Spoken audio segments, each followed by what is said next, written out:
4-year-old Toby Jesse lives with autism and a rare neuromuscular disease. Doctors recommended a specialized bed to keep him safe, but insurance said no.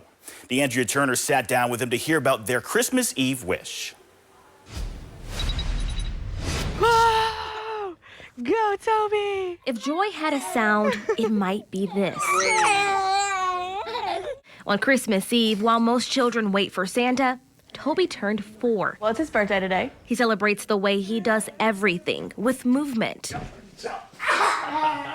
and joy that spills out of him. He's just a ball of energy. But this birthday looks different for the little boy that loves Woody from Toy Story and Shark toys.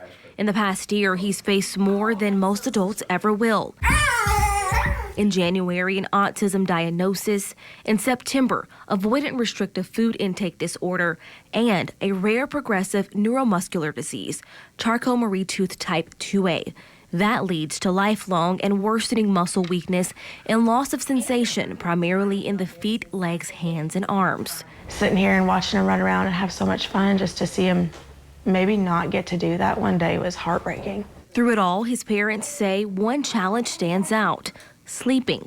We have done our best to make it safe, and it just does not matter what we do. He finds a way. Out of his bed and into anything he can reach. Outlet covers ripped from walls, floor vents pulled up. Our vent is now screwed into the floor because he's pulled it out and got his leg stuck in it. He cut it up really bad, actually. And even pieces of the floor itself peeled back by curious little hands. But then his doctor found something that felt like hope.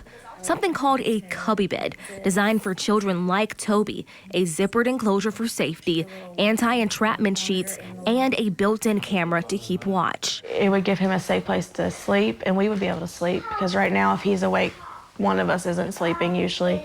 And his sleep used to be a very, very hard thing to do.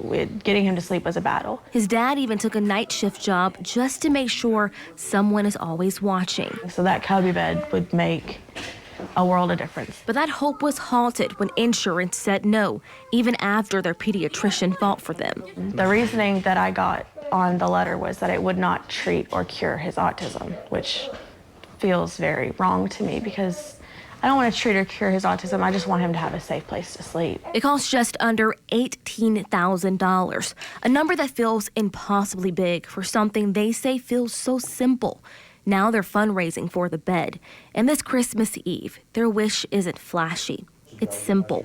I would love to get him that bed, to get him that safe place to sleep. Honestly, him being happy is what means the most to me. On a night built for miracles, they're still hoping this one finds its way home. DeAndrea Turner, WLKY News.